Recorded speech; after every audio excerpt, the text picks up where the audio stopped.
नमस्कार। आज हम एक ऐसे आइडिया से शुरू करते हैं जो शायद सुनने में थोड़ा अजीब लगे। हाँ। मतलब उल्टा सा लगे। हाँ।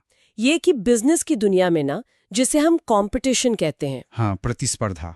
वो असल में कंपनियों के लिए अच्छी नहीं है, बल्कि नुकसानदायक हो सकती है। अच्छा। हाँ, और असली मकसद होना चाहिए मोनोपोली बनाना, यानी एकाधिकार। ये सोच पीटर थिल की है, उनकी एक बहुत ही फेमस किताब 0 to 1 से। हाँ, 0 to 1 काफी प्रभावशाली किताब है। बिल्कुल, ये किताब उन लोगों के लिए है जो कुछ नया बनाना चाहते हैं, दुनिया को थोड़ा अलग नजरिए से देखना चाहते हैं। सही। तो आज हम इसी किताब के कुछ सबसे जरूरी और सच कहूं तो चौंकाने वाले विचारों पर थोड़ी गहराई से बात करेंगे। जरूर। और हाँ, ये जो हमारी बातचीत है, ये पीटर थिल की किताब के हमारे अपने विश्लेषण और नोट्स पर आधारित है। ठीक है। हमारा इरादा यहाँ सिर्फ किताब की समरी देना नहीं है, वो तो कहीं भी मिल जाएगी। हाँ, वो तो है। हम कोशिश करेंगे कि वो प्रैक्टिकल आइडियाज निकालें जो हमें बिजनेस, इनोवेशन और भविष्य के बारे में कुछ अलग सोचने पर मजबूर करें, कुछ हटके सोचने में मदद करें। बिल्कुल बिल्कुल, यही मकसद होना चाहिए। तो सबसे पहले इस किताब के नाम को ही पकड़ते हैं, 0 to 1, 0 से 1। हाँ। इसका क्या मतलब है? सीधा सा मतलब है कुछ ऐसा बनाना जो पहले था ही नहीं, एकदम नया। हाँ, बिल्कुल फ्रेश। और इसकी तुलना में है 1 to n, एक से अनेक। ये है किसी सफल चीज की नकल करना, उसे फैलाना, जैसे चीन ने पिछले कुछ दशकों में जो किया। हाँ, वो ग्लोबलाइजेशन वाला मॉडल, पश्चिम की टेक्नोलॉजी ली और उसको स्केल कर दिया। बिल्कुल, वो है 1 to n। लेकिन थील कहते हैं कि असली तरक्की, असली प्रोग्रेस वो 0 to 1 से आती है, मतलब नई टेक्नोलॉजी बनाने से। सही कहा। चलिए इसी पर थोड़ी और बात करते हैं। थील क्यों इतना जोर देते हैं नई चीजें बनाने पर? मतलब जो है उसी को बेहतर बनाना काफी नहीं है क्या? देखिए, थील का तर्क ना बहुत सीधा और साफ है। जब आप 1 to n जाते हैं, मतलब नकल करते हैं, हाँ, तो आप सीधे सीधे कंपटीशन बढ़ा रहे हैं। और जहां बहुत ज्यादा कंपटीशन होता है, वहां क्या होता है? प्रॉफिट कम हो जाता है। प्रॉफिट कम क्या, खत्म ही हो जाता है लगभग। कंपनियां एक दूसरे से लड़ती हैं, कीमतें गिराती हैं और एंड में किसी को कुछ खास नहीं मिलता। अच्छा। इसे वो परफेक्ट कंपटीशन कहते हैं। इकोनॉमिक्स की किताबों में अच्छा लगता है ये, पर बिजनेस के लिए तो घातक है। सोचिए, जैसे कोई बिना ब्रांड वाली चीज हो, जैसे गेहूं या चावल का खुला बाजार। बेचने वाले का कीमत पर कोई कंट्रोल ही नहीं होता। सही बात है। और इसके उलट 0 to 1 यानी कुछ नया बनाना आपको ले जाता है मोनोपोली की तरफ। एकाधिकार। हाँ, एकाधिकार। हाँ। अब इसका मतलब ये नहीं कि आप कुछ गैर कानूनी कर रहे हैं। नहीं। इसका मतलब है कि आप किसी चीज में इतने अच्छे हैं या आपकी चीज इतनी अलग है कि कोई और आपके आसपास भी नहीं है। जैसे गूगल सर्च में। बिल्कुल। गूगल सर्च में सोचिए, या शुरू के दिनों में माइक्रोसॉफ्ट विंडोज, ये कंपनियां अपने फील्ड में अकेली थीं। क्यों? क्योंकि उन्होंने कुछ ऐसा बनाया जो बाकियों से बहुत अलग था, बहुत बेहतर था। हाँ।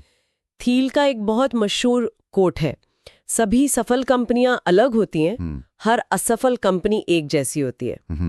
वे प्रतिस्पर्धा से बच नहीं पाई। वाह, ये तो गहरी बात है। हाँ, मतलब जो कंपनियां टिकती हैं, पैसा कमाती हैं, उनमें कुछ न कुछ यूनिक होता है।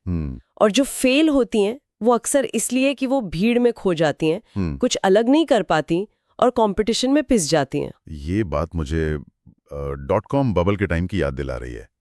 थील ने तो वो दौर बहुत करीब से देखा था। वो पेपैल के को-फाउंडर थे। हाँ बिल्कुल, उन्होंने उसके बहुत कुछ सीखा। तो उनका कहना है कि उस बबल के फूटने से सबक ये मिला कि सिर्फ छोटे-मोटे सुधार करते रहना या मार्केट के हिसाब से बदलते रहना या बस अपने कॉम्पिटिटर्स को देखना। हाँ, या सिर्फ एक बढ़िया प्रोडक्ट बना लेना भी काफी नहीं है। अच्छा, ये तो आजकल की सोच से थोड़ा अलग है। हाँ बिल्कुल। अब बल्कि वो कहते हैं ज्यादा जरूरी है हिम्मत दिखाना, बड़ी सोच रखना, एक ठोस प्लान बनाना और जानबूझकर मोनोपोली बनाने की कोशिश करना। और हाँ, अपनी चीज बेचनी कैसे है, इस पर भी पूरा ध्यान देना। मतलब सेल्स और डिस्ट्रीब्यूशन। एग्जैक्टली। ये बातें उस समय की जो लीन स्टार्टअप वाली सोच थी, उससे बिल्कुल अलग थी। हाँ, वो धीरे धीरे आगे बढ़ो वाला फंडा। हाँ, थील का एक और कोट है, यदि आप स्थायी मूल्य बनाना और उस पर कब्जा करना चाहते हैं तो एक बिना पहचान वाला वस्तुनिष्ठ व्यवसाय न बनाएं। मतलब साफ है, टिकना है, कमाना है तो भीड़ से अलग देखो। सही है, बिल्कुल लॉजिकल लगता है। ठीक है, तो मान लिया कि मोनोपोली जरूरी है, पर ये अनोखापन, ये एज, ये आएगा कहाँ से? हाँ, ये बड़ा सवाल है। यहीं पर थील सीक्रेट्स यानी रहस्य का आइडिया लाते हैं। रहस्य मतलब कोई खुफिया जानकारी? नहीं, वैसा नहीं। रहस्य से उनका मतलब है वो जरूरी सच जिन्हें अभी ज्यादातर लोग जानते नहीं या मानते नहीं। अच्छा, मतलब जो छुपी हुई सच्चाइयां हैं। हाँ, कुछ वैसा ही। ये प्रकृति के बारे में हो सकते हैं या लोगों के बारे में। और यहीं पर उनका वो सवाल फिर आता है, वो कौन सा महत्वपूर्ण सच है जिस पर बहुत कम लोग आपसे सहमत होते हैं? ये सवाल तो सोचने पर मजबूर करता है ना? बिल्कुल। और देखिए, इन रहस्यों को खोजने और उन पर काम करने के लिए ना एक खास किस्म की सोच चाहिए। थील से कहते हैं डेफिनेट ऑप्टिमिज्म, यानी निश्चित आशावाद। निश्चित आशावाद, ये क्या है? ये उस इंडेफिनिट ऑप्टिमिज्म से अलग है जो आजकल ज्यादा दिखता है। अच्छा, इंडेफिनिट मतलब अनिश्चित। हाँ, अनिश्चित। अनिश्चित आशावादी मानते हैं कि भविष्य बेहतर तो होगा, पर कैसे होगा इसका कोई प्लान नहीं होता उनके पास। बस उम्मीद करते हैं। हाँ, बस उम्मीद। जैसे कोई स्टूडेंट बहुत सारे काम करता है, सोचता है शायद कुछ अच्छा हो जाए, पर उसे पता नहीं कि जाना कहाँ है। इसके उलट निश्चित आशावादी मानते हैं कि भविष्य को बेहतर बनाया जा सकता है और उनके पास उसे बनाने का एक क्लियर प्लान होता है। मतलब वो किस्मत के भरोसे नहीं बैठते। बिल्कुल नहीं। वो मानते हैं कि सफलता किस्मत का खेल नहीं है, बल्कि अच्छी प्लानिंग और मेहनत का नतीजा है। इसीलिए थील कहते हैं, आप लॉटरी का टिकट नहीं है, अपनी किस्मत खुद बनानी है। एग्जैक्टली। यहां तक कि वो ये भी मानते हैं कि एक बुरी योजना भी बिना किसी योजना से बेहतर है। अच्छा, ये कैसे? क्योंकि कम से कम एक प्लान आपको सोचने पर, एक दिशा तय करने पर मजबूर करता है। बिना प्लान के तो आप बस हवा में तीर चला रहे हैं। बात तो सही है। ये कुछ वैसा है जैसे 1950-60 के दशक का अमेरिका था, जहां बड़े बड़े प्रोजेक्ट सोचे गए, जैसे चांद पर जाना, और पूरे किए गए। एक निश्चित भविष्य की कल्पना थी उनके पास। समझ गई। तो एक अनोखा आइडिया यानी रहस्य, और उसे पूरा करने का पक्का इरादा और प्लान यानी निश्चित आशावाद। हाँ, मोटे तौर पर। पर क्या इतना ही काफी है एक ऐसी मोनोपोली बनाने के लिए जो लंबे टाइम तक चले? थील कुछ और जरूरी चीजों की भी बात करते हैं। वो कहते हैं कि एक टिकाऊ मोनोपोली की कुछ खास पहचान होती है। हाँ, वो 4 मुख्य बातें बताते हैं। पहली है प्रोप्राइटरी टेक्नोलॉजी, यानी आपकी अपनी तकनीक। हाँ, ऐसी टेक्नोलॉजी जिसे कॉपी करना मुश्किल हो और जो मौजूदा चीजों से कम 10 गुना बेहतर हो। 10 गुना? थोड़ा बेहतर काफी नहीं? नहीं, थील के हिसाब से तो बिल्कुल नहीं। बड़ा फर्क दिखना चाहिए। दूसरा है नेटवर्क इफेक्ट्स। नेटवर्क इफेक्ट्स मतलब जैसे सोशल मीडिया? हाँ, बिल्कुल। ऐसी चीजें जहां जितने ज्यादा लोग इस्तेमाल करते हैं वो उतनी ही बेहतर या जरूरी होती जाती हैं।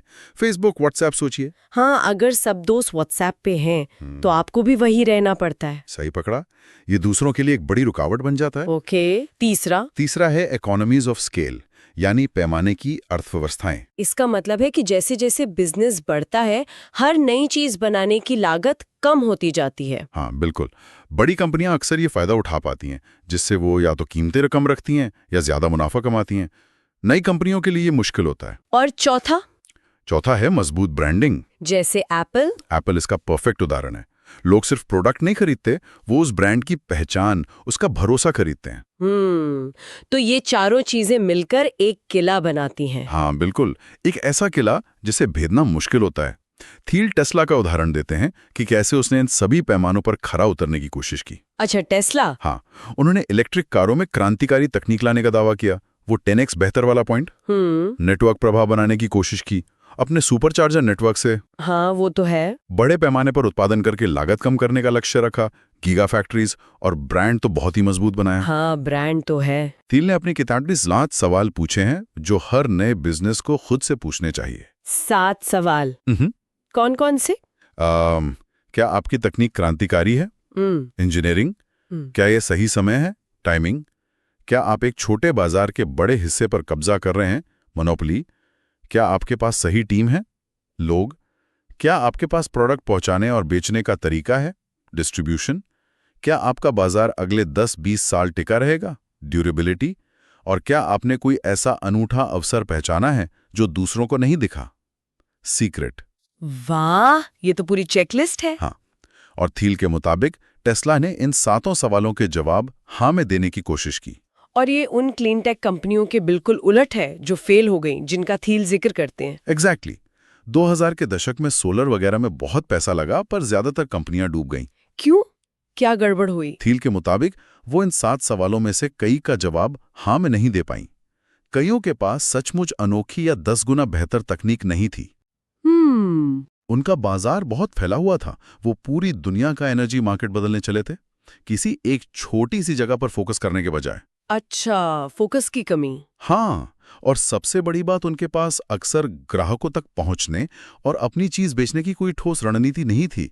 मतलब डिस्ट्रीब्यूशन की कमी। उन्होंने सोचा अच्छी टेक अपने आप बिक जाएगी। हाँ, और ये बहुत बड़ी गलतफहमी है। तो यहीं पर वो छोटे से शुरू करने वाली बात आती है, किसी एक खास निश पर कब्जा करना। बिल्कुल। पेपल का उदाहरण फिर से याद कीजिए। हाँ, उन्होंने सिर्फ ईबे सेलर्स पर फोकस किया था शुरू में। एग्जैक्टली। वो एक छोटा ग्रुप था, पर उनकी जरूरत बहुत ज्यादा थी। पेपाल ने पहले उस छोटे मार्केट पर पूरी तरह कब्जा किया और फिर वहां से धीरे धीरे फैला। अमेज़न ने भी तो किताबों से शुरू किया था। सही कहा। संदेश साफ है, पहले एक छोटे तालाब की सबसे बड़ी मछली बनो, फिर बड़े समुद्र में उतरो। मोनोपोली अक्सर ऐसे ही बनती है, धीरे धीरे। ये स्ट्रैटेजी तो समझ में आती है, यूनिक बनो, छोटा शुरू करो, धीरे धीरे बढ़ो। लेकिन इसे जमीन पर उतारने के लिए, मतलब अमल में लाने के लिए क्या चाहिए?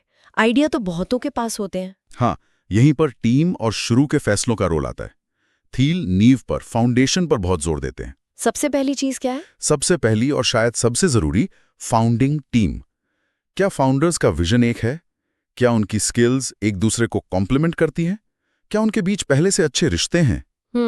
थील कहते हैं कि फाउंडर्स के बीच झगड़ा स्टार्टअप के लिए सबसे खतरनाक हो सकता है। ये तो है। और क्या? इसके अलावा शुरू में लिए गए फैसले, जैसे कंपनी में किसकी कितनी हिस्सेदारी होगी, ओनरशिप। हाँ, कंपनी चलाएगा कौन, कंट्रोल, और मुनाफा कैसे बटेगा, पोजीशन। Ownership, control, position. हाँ, इनमें बैलेंस होना बहुत जरूरी है। अगर किसी के पास हिस्सेदारी है पर कंट्रोल नहीं, या कंट्रोल है पर हिस्सेदारी नहीं, तो आगे चलकर दिक्कतें आती हैं। समझ गई। और टीम से फाउंडर्स तक तो नहीं होती, शुरू के एम्प्लॉइज भी होते हैं। बिल्कुल, वो भी बहुत महत्वपूर्ण है। थील का एक बड़ा दिलचस्प कोट है इस बारे में। क्या? वो कहते हैं, एक सफल स्टार्टअप में लोग किसी ऐसी चीज के बारे में कट्टर रूप से सही होते हैं जिसे बाहर के लोग समझ नहीं पाते हैं। कट्टर रूप से सही मतलब टीम में गहरा विश्वास होना चाहिए अपने मिशन पर, अपने विजन पर, भले ही दुनिया उसे पागलपन समझे। अच्छा। उन्होंने पेपाल माफिया का जिक्र किया है। हाँ, सुना है। वो पेपाल के शुरू के लोग जो बाद में बड़ी बड़ी कंपनियां बनाने में शामिल हुए। हाँ, लिंक्डइन, यूट्यूब, येल्प। ये दिखाता है कि एक मजबूत, एक दूसरे के प्रति वफादार और एक कॉमन मिशन वाली कल्चर कितनी पावरफुल हो सकती है। वो लोग सिर्फ नौकरी नहीं कर रहे थे, वो एक मिशन पर थे। बात तो सही है, एक जुनून होता है। बिल्कुल। और ये बेहतरीन टीम, ये क्रांतिकारी प्रोडक्ट, ये सब बेकार हैं अगर आप इन्हें ग्राहकों तक पहुंचा नहीं सकते, बेच नहीं सकते। हाँ, डिस्ट्रीब्यूशन और सेल्स वाली बात। एग्जैक्टली। थील डिस्ट्रीब्यूशन और सेल्स को उतनी ही इंपॉर्टेंस देते हैं जितनी प्रोडक्ट या टेक्नोलॉजी को। वो साफ कहते हैं, अगर आपने कुछ नया आविष्कार किया है लेकिन उसे बेचने का प्रभावी तरीका नहीं खोजा है, तो आपका व्यवसाय खराब है। ये तो कड़वी सच्चाई है। हाँ, बहुत से टेक या इंजीनियरिंग वाले लोग सेल्स को थोड़ा कम आंकते हैं। उन्हें लगता है अच्छा प्रोडक्ट है तो बिकी जाएगा। पर थील कहते हैं ऐसा कभी नहीं होता। हर बिजनेस को बेचने की जरूरत पड़ती है, चाहे वो एडवर्टाइजिंग से हो, सेल्स टीम से हो या किसी और तरीके से। और सही चैनल चुनना भी जरूरी है। बिल्कुल। जो चीज एक कंज्यूमर प्रोडक्ट के लिए काम करती है, वो शायद एक बड़े कॉर्पोरेट सौदे के लिए काम ना करे। आपको समझना होगा कि आपके बिजनेस के लिए क्या बेस्ट है। और इसी से जुड़ा एक और जरूरी आइडिया है, पावर लॉ का। ये क्या है? पावर लॉ, हाँ, ये एक मैथमेटिकल प्रिंसिपल है। बट बिजनेस में इसका मतलब है कि रिजल्ट्स बराबर नहीं बंटते। मतलब ज्यादातर चीजों में कुछ ही फैक्टर्स ज्यादातर नतीजों के लिए जिम्मेदार होते हैं, जैसे वेंचर कैपिटल में होता है। हाँ, कुछ ही कंपनियां सारा रिटर्न देती हैं। एग्जैक्टली। शायद 10 में से 1 या 2 कंपनियां ही ज्यादातर मुनाफा कमा कर देती हैं, बाकी या तो डूब जाती हैं या बस ठीक ठाक चलती हैं। अच्छा। इसी तरह आपके बिजनेस में भी शायद कुछ ही ग्राहक ज्यादातर रेवेन्यू लाते होंगे, या कुछ ही मार्केटिंग तरीके ज्यादातर लीड्स लाते होंगे, या शायद आपकी कंपनी का भविष्य कुछ ही बड़े दांवों पर टिका होगा। तो इसका सबक क्या है? सबक ये है कि आपको अपना टाइम और रिसोर्स उन चीजों पर फोकस करना चाहिए जिनमें एक्स्ट्रा ऑर्डिनरी रिजल्ट देने की क्षमता हो। मतलब हर चीज में थोड़ा थोड़ा करने से बेहतर है कि आप उन 1-2 मौकों को पहचानें और उन पर पूरी ताकत लगा दें जो आपको 10 गुना या 100 गुना रिटर्न दे सकते हैं। ये थोड़ा मुश्किल लगता है। स्कूल में तो हमें सिखाते हैं सब में अच्छा करो, बैलेंस रखो। हाँ, लेकिन थील कहते हैं कि स्टार्टअप की दुनिया में बैलेंस नहीं बल्कि एक चीज में मास्टरी ज्यादा जरूरी है, फोकस। इंटरेस्टिंग। ये सब तो बिजनेस और स्ट्रैटेजी की बातें हैं, लेकिन इसमें जो इंसानी पहलू है वो भी बड़ा दिलचस्प है। थील फाउंडर के विरोधाभास की बात करते हैं। हाँ, फाउंडर्स पैराडॉक्स। उनका कहना है कि सफल कंपनियों के फाउंडर अक्सर बड़े अजीब, मतलब एक्सट्रीम पर्सनालिटी वाले होते हैं। हाँ, वो कहते हैं कि वो या तो बहुत अमीर या बहुत गरीब लग सकते हैं, या बहुत इनसाइडर या बहुत आउटसाइडर, कभी विलन कभी हीरो। ऐसा क्यों? ये थोड़ा पेचीदा सवाल है। शायद इसलिए कि कुछ बड़ा और बिल्कुल नया करने के लिए आपको थोड़ा हट के सोचना और करना पड़ता है। आपको वो चीजें देखनी पड़ती हैं जो दूसरों को नहीं दिखती, और उन पर तब भी विश्वास करना पड़ता है जब सब मजाक उड़ा रहे हों। सही बात है। इस तरह का कॉन्फिडेंस और दृढ़ता अक्सर असामान्य लोगों में ही मिलती है। इसके अपने खतरे भी हैं, पर थील मानते हैं कि इतिहास देखें तो महान कंपनियां अक्सर ऐसे ही लोगों ने बनाई हैं। और टेक्नोलॉजी की भूमिका पर उनका क्या सोचना है? आजकल एआई की बहुत बात होती है कि मशीनें इंसानों की जगह ले लेंगी। थील का नजरिया यहां भी थोड़ा अलग है। वो मानते हैं कि टेक का सबसे अच्छा इस्तेमाल इंसानों को रिप्लेस करना नहीं है, तो क्या है? बल्कि उनकी क्षमताओं को बढ़ाना है, कॉम्प्लीमेंट करना है। अच्छा। देखिए, कंप्यूटर उन कामों में अच्छे हैं जिनमें बहुत सारा डेटा प्रोसेस करना होता है, पैटर्न खोजने होते हैं। हाँ। और इंसान कॉम्प्लेक्स फैसले लेने, नई स्ट्रैटेजी बनाने, लोगों को समझने में बेहतर है। थील का मानना है कि सबसे पावरफुल बिजनेस वो होंगे जो इंसानों और मशीनों की ताकतों को मिलाएंगे। एआई को एक खतरे की तरह देखने के बजाय उसे एक टूल की तरह देखना चाहिए, जो हमें वो काम करने में मदद कर सकता है जो हम अकेले नहीं कर सकते। ये भविष्य के बारे में ज्यादा पॉजिटिव नजरिया है। हाँ, बिल्कुल, ज्यादा एक्टिव नजरिया है। तो अगर हम इस सारी बातचीत को समेटें, पीटर थील की 0 to 1 से निकलने वाले मुख्य संदेश क्या हैं? मुझे लगता है पहला और सबसे बड़ा तो यही है कि अलग सोचो। हाँ, सबसे जरूरी। नकल मत करो, कुछ नया बनाओ, 0 to 1 जाओ। बिल्कुल। दूसरा, कंपटीशन से बचो, उसे दोस्त मत समझो, लक्ष्य रखो मोनोपोली बनाने का, मतलब कुछ ऐसा करने का जिसमें आप दुनिया में बेस्ट हो। तीसरा, रहस्य खोजो, वो जरूरी सच या मौके जिन्हें दुनिया देख नहीं पा रही। हाँ। चौथा, भविष्य को किस्मत पर मत छोड़ो, एक निश्चित प्लान बनाओ और उस पर काम करो। याद है, बुरी योजना भी बिना योजना से बेहतर है। हाँ, याद है। पांचवा, नींव मजबूत रखो, सही फाउंडिंग टीम चुनो, शुरू के फैसले ध्यान से लो और एक मजबूत मिशन वाली टीम बनाओ। बिल्कुल। और छठा, डिस्ट्रीब्यूशन और सेल्स को कभी कम मत समझो। बेहतरीन प्रोडक्ट भी बिना ग्राहकों तक पहुंचे बेकार है। और हाँ, पावर लॉ याद रखो, अपनी एनर्जी उन चीजों पर लगाओ जो सबसे ज्यादा असर डाल सकती हैं। शायद थील का वो कथन यहाँ फिट बैठता है, शानदार सोच दुर्लभ है, लेकिन साहस प्रतिभा से भी ज्यादा कम पाया जाता है। एकदम सही। अच्छे विचार होना एक बात है, पर उन पर दाव लगाने और उन्हें हकीकत बनाने का साहस दिखाना, वो असली चीज है। ये वाकई सोचने वाली बात है। सिर्फ आइडिया नहीं, हिम्मत भी चाहिए। हाँ, और अगर हम सुनने वालों के लिए एक आखिरी विचार छोड़ना चाहें तो वो शायद ये हो सकता है। हाँ, बताइए। पीटर थील हमें बार बार उन रहस्यों को खोजने के लिए कहते हैं जिन पर कम लोग विश्वास करते हैं। हाँ। तो क्यों ना हम सब ये सोचने की कोशिश करें कि हमारे अपने काम में, हमारी इंडस्ट्री में या हमारे समाज में वो कौन सा जरूरी सच हो सकता है जिसे ज्यादातर लोग देख नहीं पा रहे हैं। अच्छा, 0 to 1 मोमेंट खोजना, ये तो बहुत अच्छा पॉइंट है। ये सवाल हमें किताब के आखिर में उठाए गए एक बड़े मुद्दे की तरफ ले जाता है। थील पूछते हैं कि क्या हमारा भविष्य ठहराव का होगा, स्टैग्नेशन का, जहां नई खोजें धीमी पड़ जाएंगी, या फिर ये सिंगुलैरिटी का होगा, जहां टेक्नोलॉजी इतनी तेजी से आगे बढ़ेगी कि भविष्य आज की कल्पना से बिल्कुल परे होगा। थील मानते हैं कि भविष्य तय नहीं है, ये हमारे आज के कामों पर निर्भर करता है, और ये काम 0 to 1 जाने वाले ही कर सकते हैं, वो लोग जो कुछ नया बनाने का साहस दिखाते हैं। तो सवाल ये है कि हम में से कितने लोग ये साहस दिखाएंगे? बिल्कुल, यही $1 मिलियन क्वेश्चन है।